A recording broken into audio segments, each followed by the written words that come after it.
नमस्कार, मेरा नाम है सुरेंद्र सिंह और आप देख रहे हैं एसएम न्यूज। बाबा साहब डॉक्टर बी.आर. अम्बेडकर संविधान के दाता और दलितों के मुक्तिदाता, उनके घर के अंदर कुछ मनुवादी व्यवस्था के लोग घुस गए और पूजा पाठ करने लगे।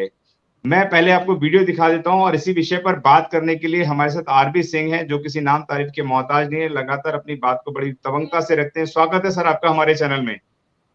धन्यवाद सर। आरपी सिंह जी, सबसे पहले मैं आपको वो वीडियो दिखा देता हूं जो पूरा सोशल मीडिया पे वायरल हो रहा है और कुछ मनुवादी व्यवस्था के लोग 26 अलीपुर रोड पर बाबा साहब के घर में घुस गए और पूजा पाठ करने लगे, जबकि बहुजन समाज के लोगों को भी वहां पे परमिशन नहीं है।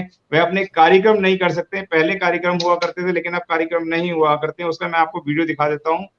ये उसका वीडियो है।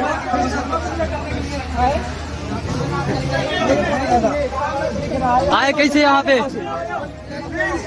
कौशी कौन मिला उसको? अरे ऐसी तो एक को यूज मत कर।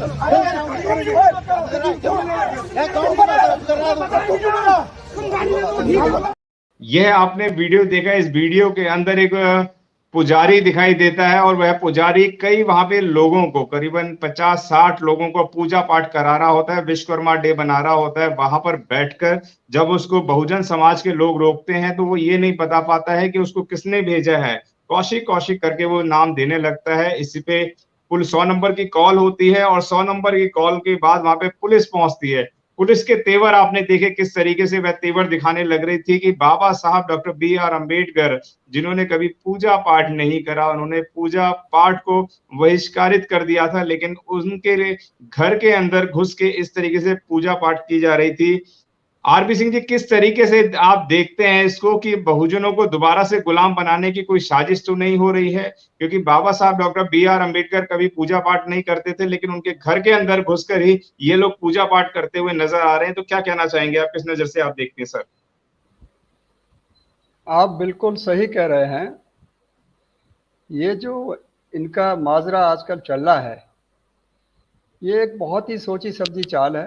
और ये आज से नहीं, मेरा जहाँ तक ख्याल है, जब से हम लोगों का आंदोलन, यानी हमारे जो बहुजन समाज के लोग हैं, वंचित समाज के जो लोग हैं, उन्होंने जब से अपना बाबा साहब का आंदोलन को तेज किया है जी तब से ये कुछ ज़्यादा ही उद्वेलित हो गए हैं। जी और ये बड़े ही सुनियोजित तरीके से दोबारा से गुलाम बनाने की कोशिश कर रहे हैं समाज को। जी मैं आपको ये बता दूं, समाज में सब लोग जागृत तो नहीं है। कुछ लोग उनके हाँ में हाँ मिलाने वाले जरूर हैं। जी तो वो ये समझ लेते हैं कि अब ये समाज जागरूक नहीं है, और वो भूल जाते हैं कि इसमें बहुत ज़्यादा लोग जागरूक हैं। कुछ ही लोग हैं जो इन सब चीज़ों से अपना वास्ता नहीं रखते हैं और उसका इनको फ़ायदा मिलता है। तो मैं तो ये कहूँगा कि ये जो चाल है, ये बड़ी कुटिल चाल है, सोची समझी चाल है, और इसको किसी न किसी एक बड़े नेता का पश्चाताप है।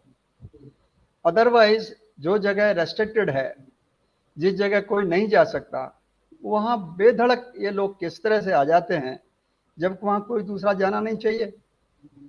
तो ये बड़ा ही संगीन और मैं तो समझता हूँ अपराध बोध वाली बात है। इस मैटर को हाईलाइट करना चाहिए और शायद किया भी है, लेकिन असर क्या होगा ये देखने वाली बात है। जी मुझे नहीं आरपी लगता। सिंह जी, क्या क्या लगता है कि यह किस तरीके की साजिश है? कौन इस तरीके के लोगों को भेज के इस तरीके के प्रोटोकंडों को चलाता है? क्या लगता है कि मनुवादी व्यवस्था के लोग दलितों के ऊपर जग हसाई करते हैं? जो बाबा साहब जिन्होंने संविधान लिखा, मनुवाद को कमर तोड़ने का काम किया, उनके घर में घुस के पूजा पाठ करके दलितों के ऊपर एक खिल्ली तो नहीं उड़ाई जाती है? और कौन इस तरीके के प्रोटोकंडा को चलाता है? ये प्रोपेगेंडा बहुत पुराना है और ये दिन और दिन जोर से चल रहा है। ये हमें नहीं भूलना चाहिए कि इस प्रोपेगेंडा के पीछे तो खुली खुली आप सब देख रहे हैं, पूरा देश देख रहा है। जी ये दोबारा से इस समाज को, इस मूल निवासी बहुजन समाज को गुलाम बनाने की कोशिश कर रहे हैं। जी और उनको जो बाबा साहब ने प्रतिज्ञाएं ली थी, या जो उन्होंने एक रास्ता दिखाया था इस समाज को, इस देश को, उससे वो उनको भटकाना चाह रहे हैं। दोबारा से चाह रहे हैं कि ये लोग पूजा पाठ में विलीन हो जाएं और अपने जो खास काम, जो बाबा साहब का कारवां था, जो कि देश में अमन चैन, सुख समृद्धि, सामाजिक आर्थिक बराबरी, जो मेन काम था बाबा साहब का, उस जी। सबको ये भटकाता हुआ सा नजर आ रहा है कि ये लोग पूरी कोशिश कर रहे हैं कि इनको इस तरफ ढकेल दो।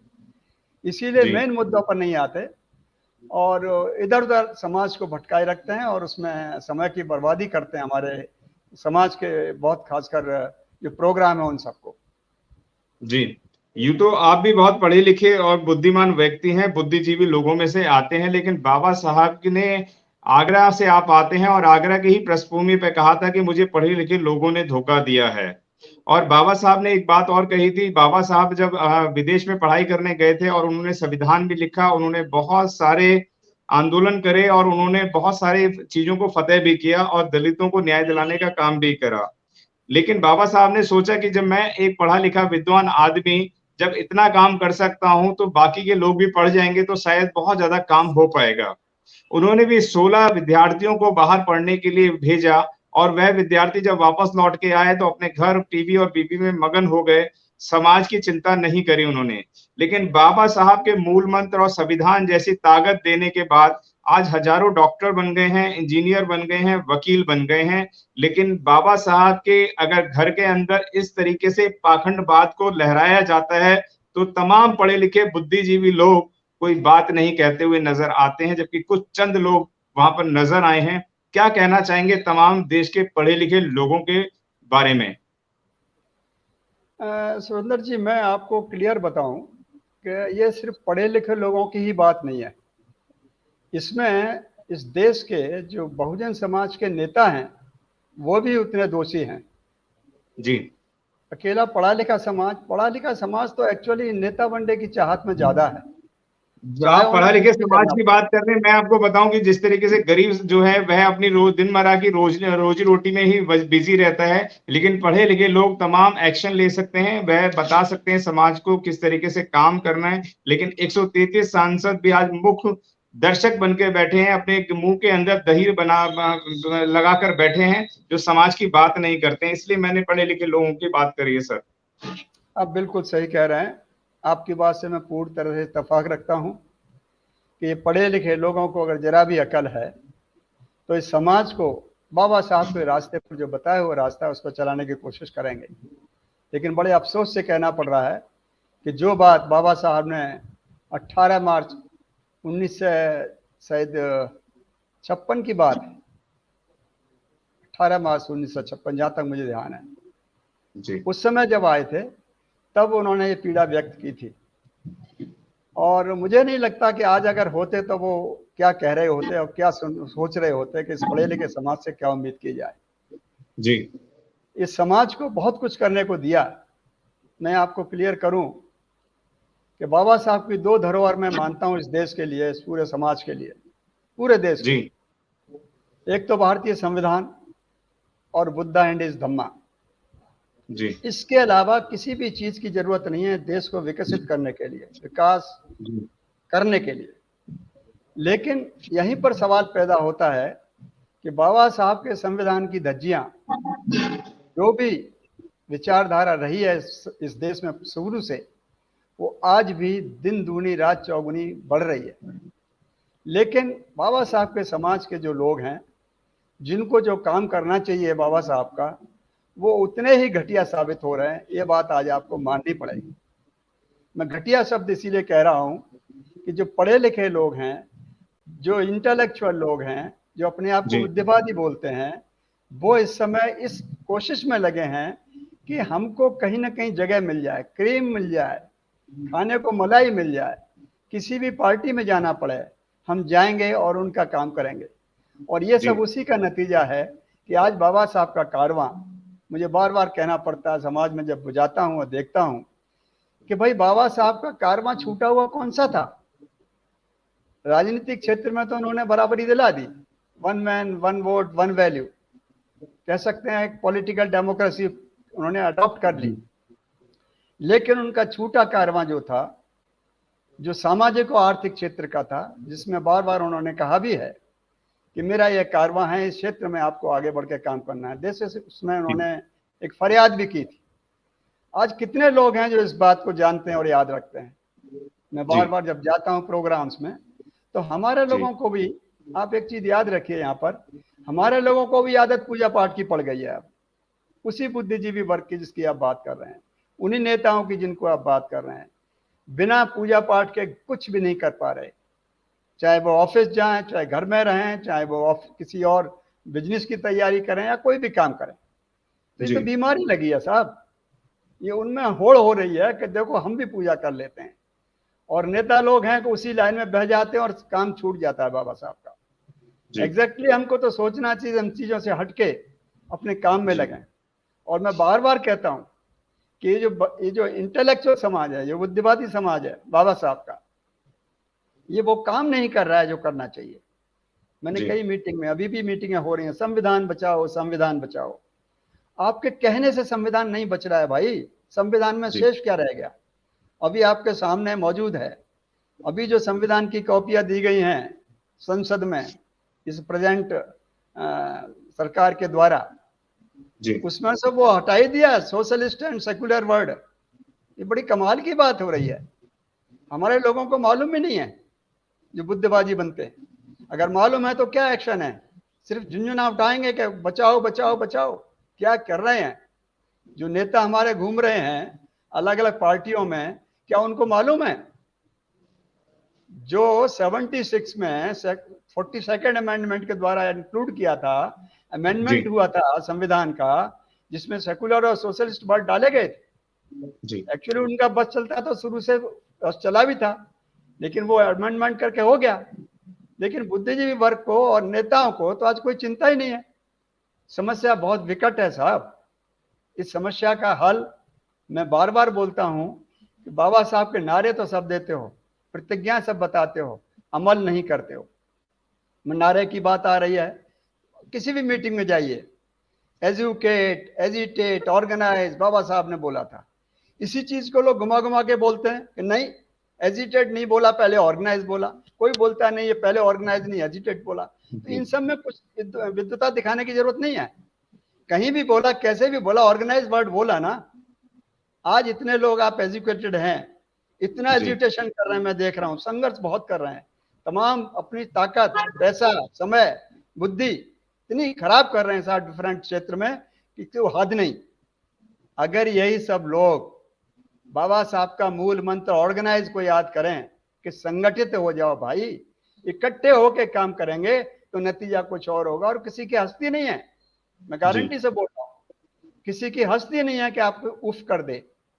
उनको मालूम है कि डिवाइडेड है, और दूसरे हम उन्हीं का काम कर रहे हैं, पूजा कर रहे हैं। हम भी तो पूजा कर रहे हैं, तो हमारे लोग आधे तो खुश होंगे कि चलो बढ़िया है, पूजा हो रही है, बाबा साहब के घर की बहुत बढ़िया, पवित्र बन रहा है। ये मेंटेलिटी आजकल है और आज तक है। इस मेंटेलिटी को दूर करने के लिए आप और हमारे जैसे लोग जब तक समाज में एक्टिव नहीं रहेंगे, काम नहीं करेंगे, तब तक काम चलेगा नहीं। जी, क्या कहना चाहेंगे कि बाबा साहब का जो इतना बड़ा अपमान हुआ है, आज जो बहुजन समाज के लोग अपनी कॉलर ऊंची करके चलते हैं, वह बाबा साहब के अपमान ऐसा दोबारा ना हो। यूं तो बाबा साहब के मुंह पे कई बार कालिक भी लगा देते हैं लोग, उनकी मूर्तियों पर, उनकी नाक तोड़ने का काम करते हैं, उनकी फोटो तोड़ने का काम करते हैं, क्योंकि सामने उनका बस नहीं चलता, क्योंकि अम्बेडकरवादी लोग काफी जागरूक भी हो गए हैं। लेकिन कैसे ये चीजें रुकें और कैसे रुक पाएंगी, ऐसा दोबारा ना हो, क्या कहना चाहेंगे सर? ये पुरानी परंपरा है उनकी, ये आज से नहीं, जब से मूवमेंट और बाबा साहब का काम इस देश में जोर से चलने लगा, जी, वो इस मुद्रा में आ गए हैं कि इन लोगों को लगाए रखो, जी, कुछ न कुछ काम ऐसे करते रहो जिससे कि ये लोग इसी में लग जाएं और अपने काम से भटके रहें। और ये हो रहा है, वाकई हो रहा है। हमारा बहुत सी फोर्स, हमारे बहुत से लोग, हमारी बहुत सी कहना चाहिए मुझे शक्तियां इसी काम में लग जाती हैं और आए दिन उतने अत्याचार भी होते हैं, आप देख रहे हैं। जी, ये उनका एक टूल है, फियर साइकोसिस बोलता हूं मैं इसको, जी, यानी डराने का एक उनका टूल है ये। इनके अंदर फियर पैदा कर दो, अपने आप डर जाएंगे। लेकिन आज समाज में शेर भी पैदा हो गए हैं, आप देख रहे हैं। बहुजन समाज उतना डरपोक समाज अब नहीं रहा। अब जी इसमें शेर भी पैदा हो गए हैं, उन शेरों की खातिर कुछ थोड़ा सा मूवमेंट ठीक लग रहा है। तो मैं जी तो इतना ही कहूँगा कि ये जो उनकी हरकतें हैं, ये हरकतें रहेंगी। कितना आप सोचेंगे, कितना करेंगे, कितना बचाएंगे? तो उनको करने दो, हम अपना काम करें। हम अपना काम नहीं कर रहे और इन समस्याओं में उलझ जाते हैं। सच बात तो यह है। अब हमारा काम क्या था, वही मैं बार बार बोलता हूँ समाज को, जो मैं देख रहा हूँ आज करीब 50 साल से ज़्यादा मेरा अनुभव है समाज के क्षेत्र में।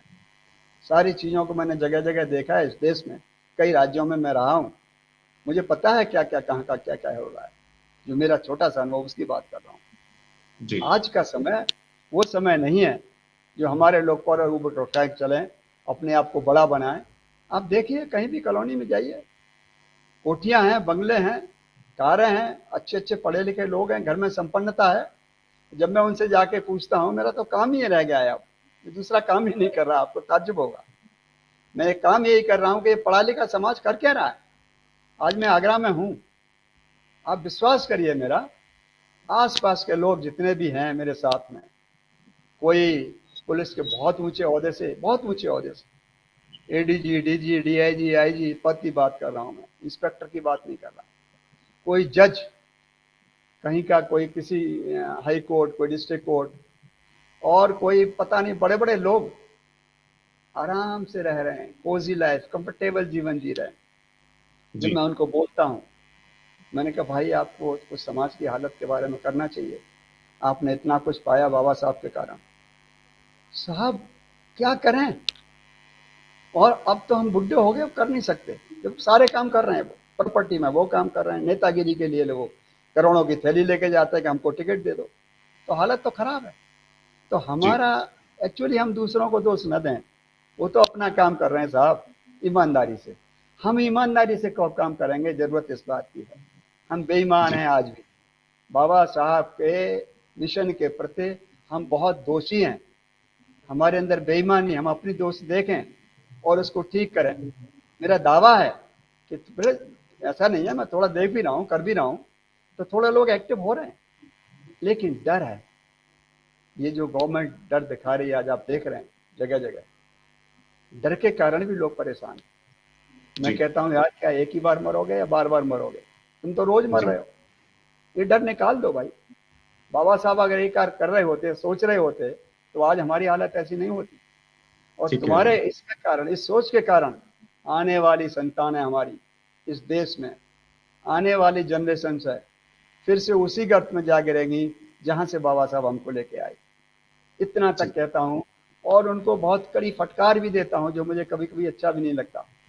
लेकिन समाज से ये निवेदन करता रहता हूँ कि भाई आप इकट्ठे हो जाओ। ऑर्गेनाइज होने में बहुत बड़ी ताकत है।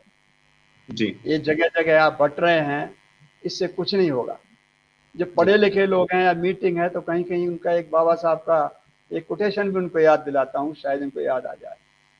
और टॉल्स्टॉय का बात करते थे बाबा साहब कर, उनकी किताबों में आज भी है, मैं पढ़ता हूँ, देखता हूँ, बताता भी हूँ जी कि हमारे लोग कितना काम कर रहे हैं।